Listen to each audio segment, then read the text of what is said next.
Hola, ¿qué tal? ¿Cómo están? Muy buenos días, mis queridos ungidos. Pues nuevamente aquí estamos ya listos para empezar el día de hoy.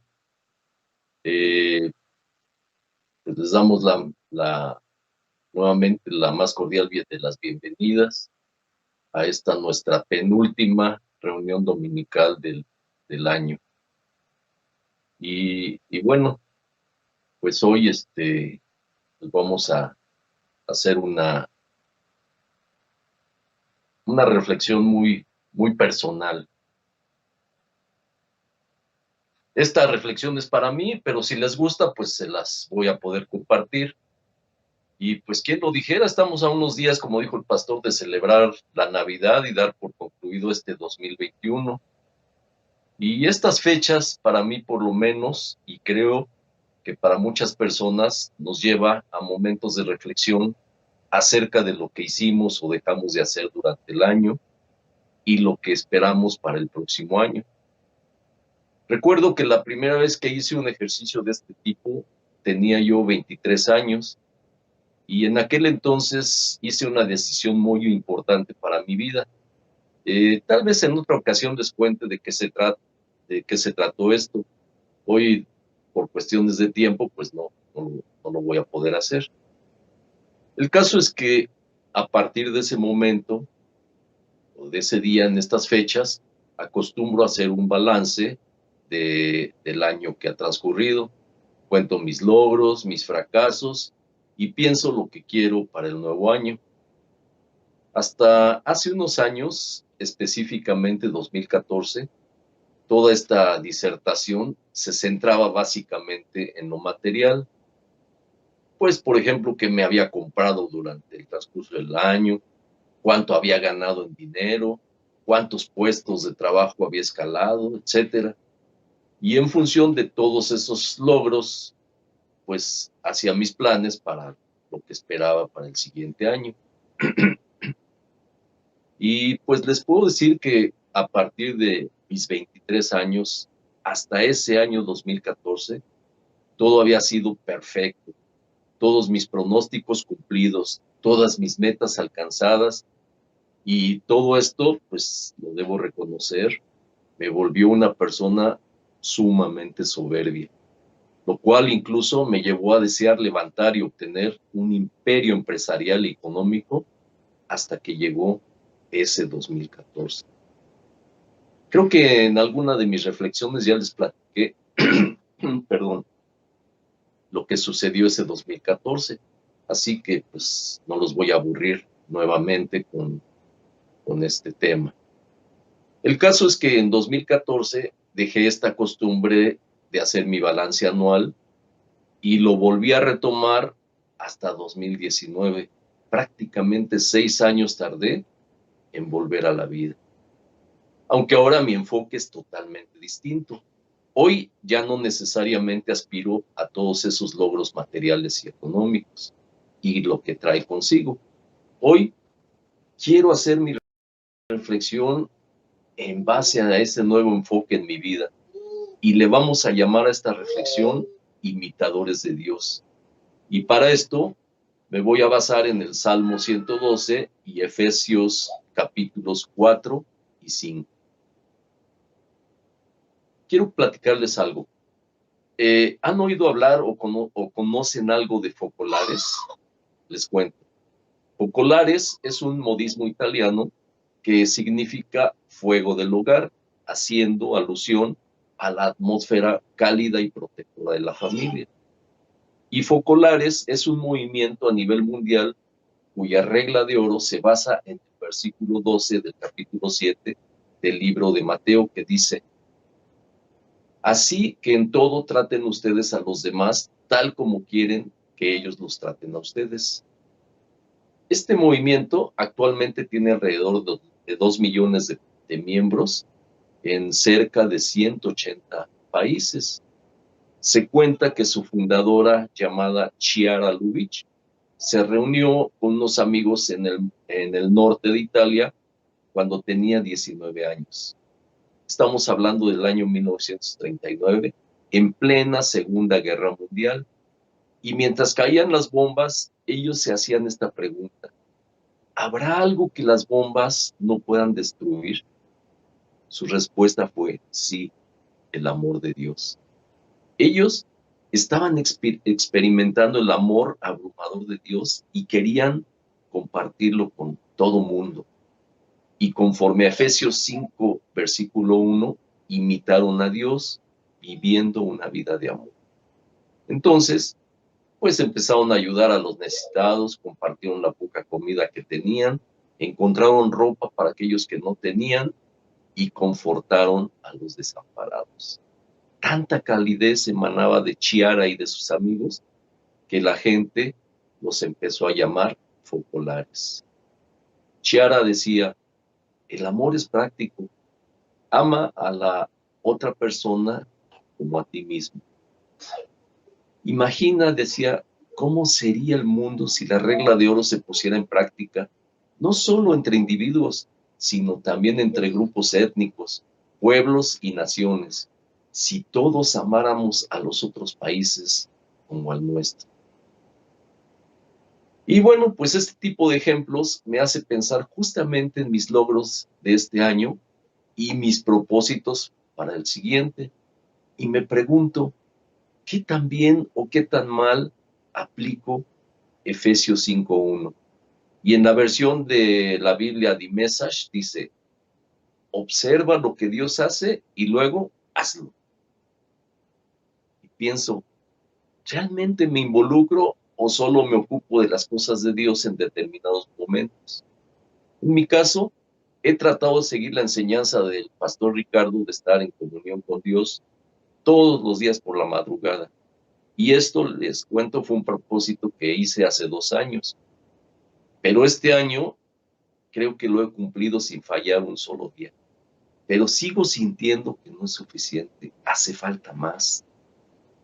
En lo personal, tengo la suerte de involucrarme un poco más de las cosas de Dios, debido a que algunas actividades en la iglesia, como por ejemplo los lunes, la conferencia del pastor del domingo, como ya les había contado en alguna ocasión, pues la tengo que publicar y hago una reseña, lo cual me obliga a escuchar la conferencia nuevamente para hacer una reseña, que sea congruente con el contenido. Los viernes publico el aviso del recordatorio para la oración de la noche, lo cual me lleva también a involucrarme en los negocios del Señor. Y desde luego, la preparación de estas reflexiones, que también es necesario, tengo que estudiar, buscar material y todo eso. Y desde luego, pues así como estar los viernes en la oración y nuestra reunión de los domingos. Fuera de estas actividades, pues yo, como quizá la mayoría de ustedes, me centro en el día a día, en ocuparme en el trabajo, cómo voy a surtir la despensa, pagar los servicios, la renta, etcétera. Y de las cosas del Señor, pues me acuerdo hasta el día siguiente por la mañana. Y pues por esto me cuestiono, ¿cómo puedo imitar a Dios y vivir una vida más involucrada en las cosas que conciernen a Él? Y buscando el material para esta reflexión, me encontré el Salmo 112 en sus versículos 1 al 10. En este salmo vemos el tipo de vida que Dios quiere que llevemos y nos da algunos parámetros para seguir los pasos del Señor. Por ejemplo, en el versículo 1 nos habla de alegría. Dice, se deleita en gran manera. El versículo 4 nos habla de dar amor. Es clemente, misericordioso y justo. El versículo 6 nos habla de amabilidad. Dice, el justo será siempre recordado. Y ese mismo versículo también nos habla de dominio propio. Dice, a estas personas no las vencerá el mal. Y el versículo 7 nos habla de paciencia. Su corazón estará firme. El versículo 8 nos habla de paz, siempre bendecido, relajado entre enemigos. Y el mismo versículo 8 nos habla de fidelidad, su corazón estará seguro. Finalmente el versículo 9 nos habla de bondad. Dice, reparte sus bienes entre los pobres.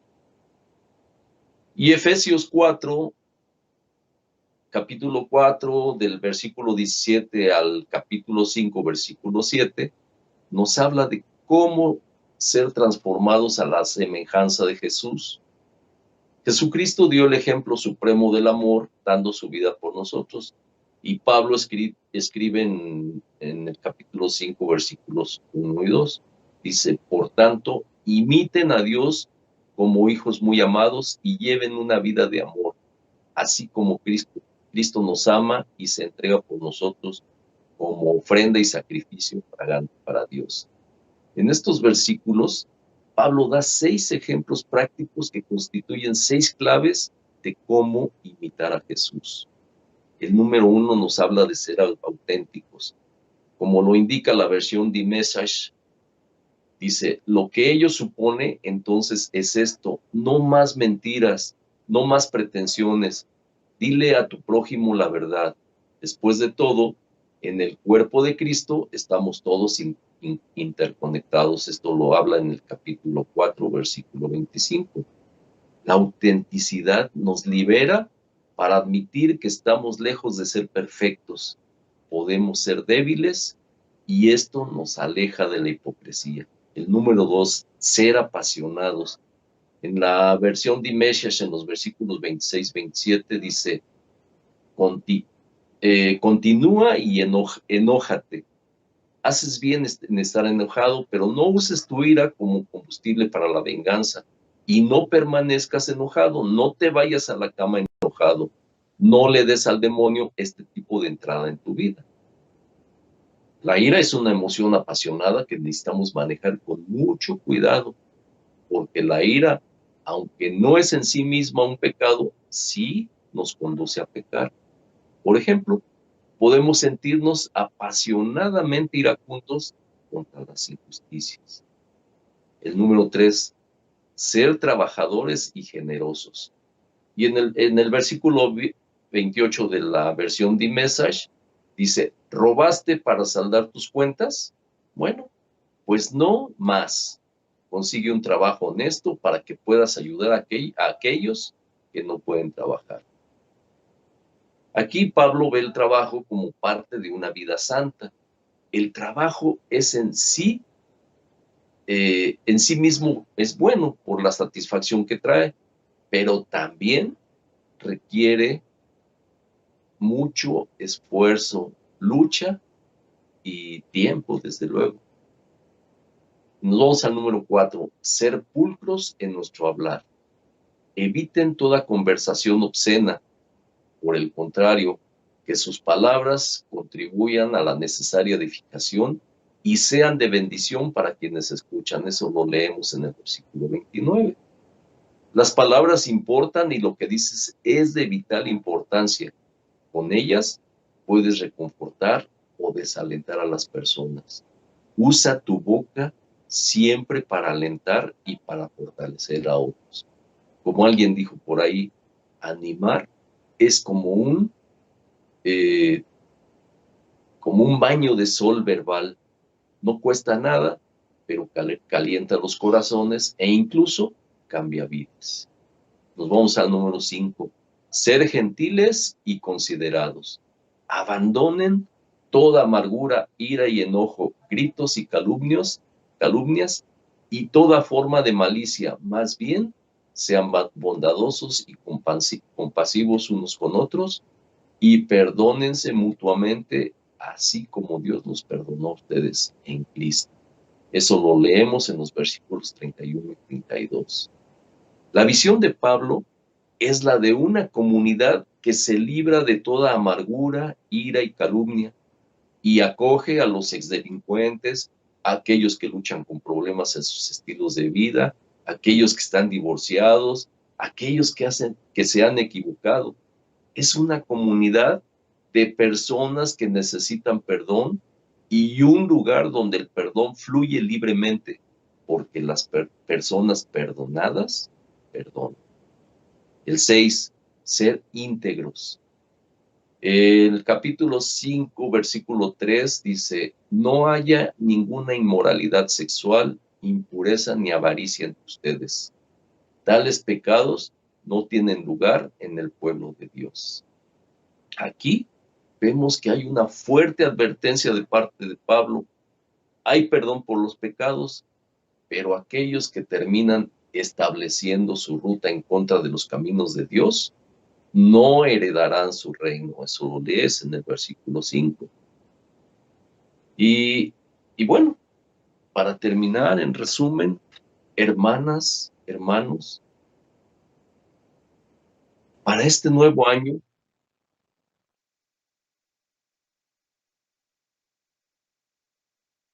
el poder de Dios de antemano, sé que ni yo ni nadie lo podremos lograr al 100%, pero estamos en la brecha y haremos lo mejor posible. También tengo por ahí otro objetivo desde el cual les voy a hablar a finales del próximo año.